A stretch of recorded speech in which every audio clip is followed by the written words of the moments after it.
प्रभात बच्चों आज हम पाठ 8 का अध्ययन करेंगे जिसका नाम है श्री कृष्ण चरित। इस पाठ के माध्यम से हम पढ़ेंगे श्री कृष्ण का जन्म कहाँ हुआ, कब हुआ और उस समय कौन सा राजा राज्य करता था और किस प्रकार वो दही मक्खन खाते खाते बड़े हुए और उन्होंने गोवर्धन पर्वत को अपनी उंगली पर उठाया। ये सब हम इस पाठ के माध्यम से उनके जीवन के बारे में पढ़ेंगे। तो इसमें बताया गया है कि श्री कृष्ण जी का जब जन्म हुआ उस समय गंधार प्रदेश से असम तक कैलाश पर्वत से लेकर रामेश्वर तक सारे देश में हजारों मनमाने स्वच्छंद राजा भरे थे। ये बताया गया कि जब भगवान श्री कृष्ण का जन्म हुआ था तो हर एक देश के जो राजा थे वो अपनी मर्जी से शासन करते थे। जो पूरा देश था छोटे छोटे भागों में वो बटा हुआ था। उस समय का जो राजा था कंस, वो सिर्फ मथुरा का ही राजा था।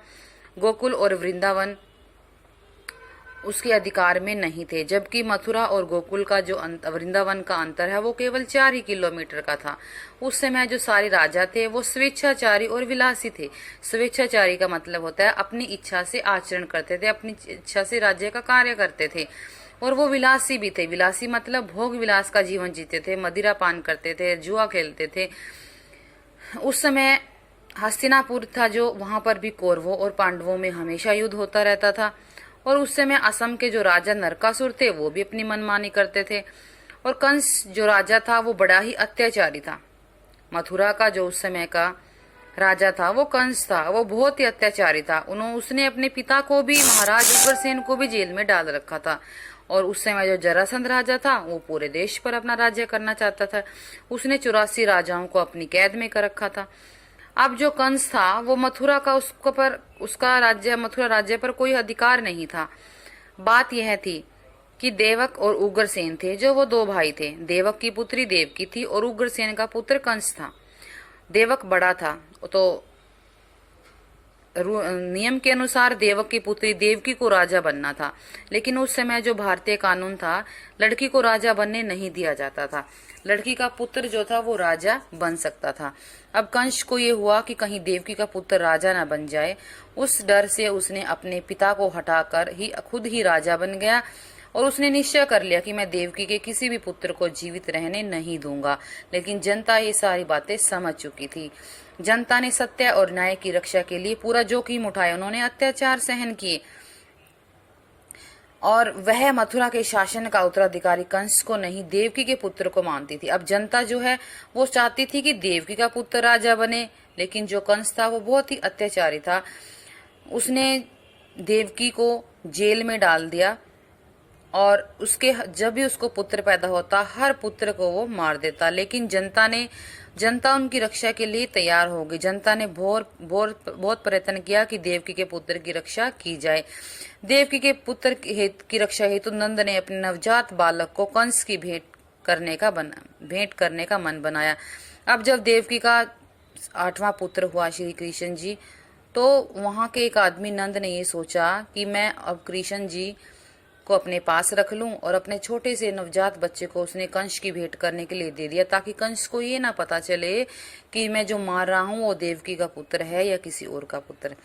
तो पहरेदारों ने भी पहरे खोल दिए। जब कृष्ण का जन्म होता है तो कृष्ण के पिताजी तो जो देख वो कृष्ण को उठाकर ले जाते हैं और नंद बाबा को दे आते हैं, और नंद का जो संतान थी वो ले आते हैं।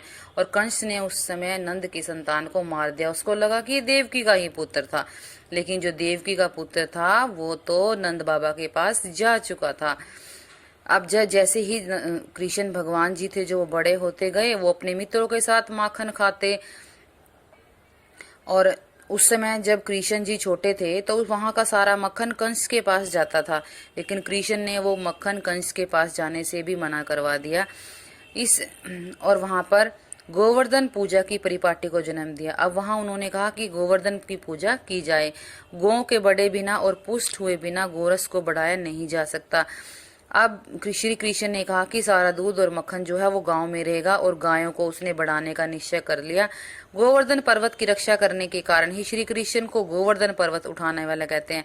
अब श्री कृष्ण जी जो थे वो गायों की रक्षा करते थे, खूब गायों को पालते थे, और उसने गोवर्धन पर्वत की भी रक्षा की। इस पर्वत ने गोकुल वासियों को न केवल गोधन वृद्धि में ही सहयोग दिया, अपितु ने वर्षों के प्रकोप से भी बचाया।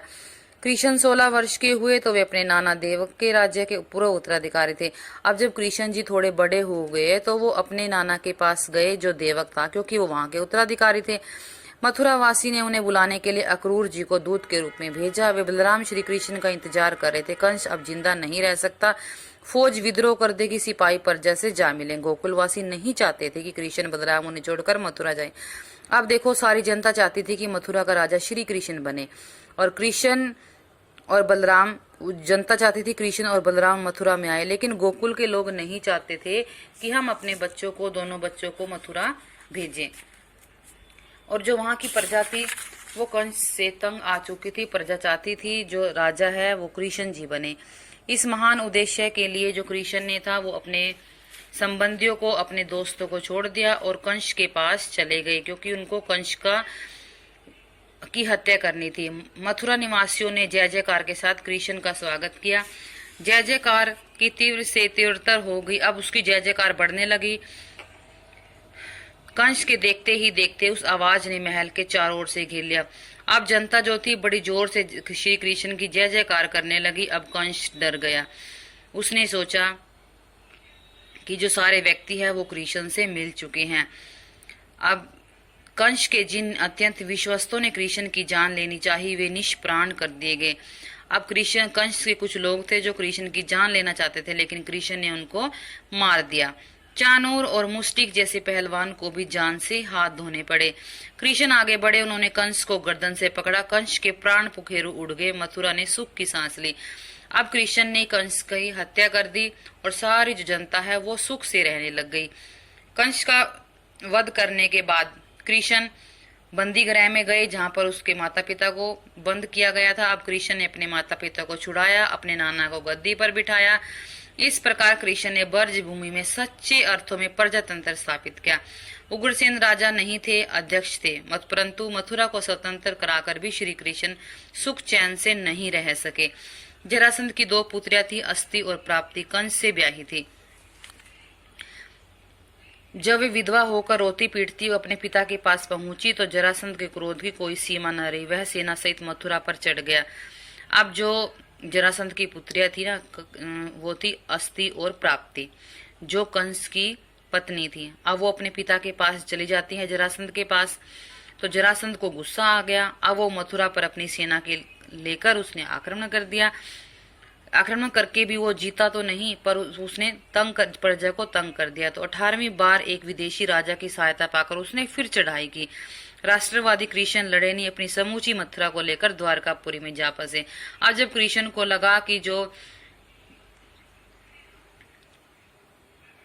जरासंध है वो बार बार उनके ऊपर आक्रमण कर रहा है, तो कृष्ण ने सोचा कि लड़ने का कोई फायदा नहीं। वो अपनी सेना को लेकर, अपनी सारी मथुरा को लेकर द्वारकापुरी में चले गए। काल्यावन ने श्री कृष्ण का पीछा किया। श्री कृष्ण मथुरा वासियों को द्वारका में बिठाकर उसका मुकाबला करने के लिए आए। उस समय काल्यावन की फौजें अरावली पर्वत के बीच में पड़ी थी। कृष्ण ने उसे कुछ इस प्रकार पर्वतों के घूमन घेर में फंसाया कि काल्यावन की सेनाओं का नाम तक नहीं बचा। अब जो काल्यावान था वो कृष्ण को पीछे ही पड़ा हुआ था, लेकिन कृष्ण ने उसको भी मार गिराया, पर्वतों के बीच में उसकी हत्या कर दी। इसके पश्चात 3500 टुकड़ों में बटे हुए इस भारत राष्ट्र को अखंड बनाने के लिए श्री कृष्ण महाभारत के युद्ध में अर्जुन के सारथी बन गए। अब उस श्री कृष्ण ने देखा कि मथुरा का तो सेट हो गई है, वो तो उसको अभी कोई डर नहीं है। फिर वो गए जहां पर कौरवों और पांडवों की जो थी हमेशा लड़ाई रहती थी। श्री कृष्ण महाभारत के युद्ध में जो अर्जुन थे उसके सारथी बने। अर्जुन जो थे, जो पांडव थे, उसके सारथी बन गए। उसके मुंह में पड़ जाने पर अब जो अर्जुन था वो लड़ना नहीं चाहता था, क्योंकि सामने उसके दादाजी, उसके सारे सगे संबंधी थे। तो कृष्ण ने उसके मुंह को दूर करने के लिए अर्जुन को गीता का उपदेश दिया और उसको युद्ध के लिए तैयार किया। कौरव पक्ष में भीष्म पितामह, द्रोणाचार्य, कर्ण, दुर्योधन जैसे वीरों के होते हुए अब देखो कौरवों के पक्ष में बहुत बड़े बड़े वीर थे, लेकिन विजय किसकी हुई? पांडवों की हुई, क्योंकि उनके साथ श्री कृष्ण जी थे, क्योंकि उनकी नीति जो थी वो सच्चाई की थी और धर्म युद्ध में धर्म के पक्ष में ही विजय हुई।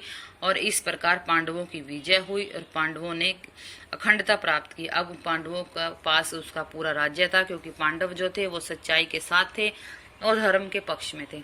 अब हमने इस पाठ के माध्यम से श्री कृष्ण के बारे में के जीवन के बारे में पूरे विस्तार से पढ़ा कि किस प्रकार उनका जन्म हुआ, कैसे उन्होंने कंस का वध किया, उसके बाद किस प्रकार वो अर्जुन के सारथी बन गए और उन्होंने धर्म युद्ध किया और पांडवों की जीत हुई। धन्यवाद।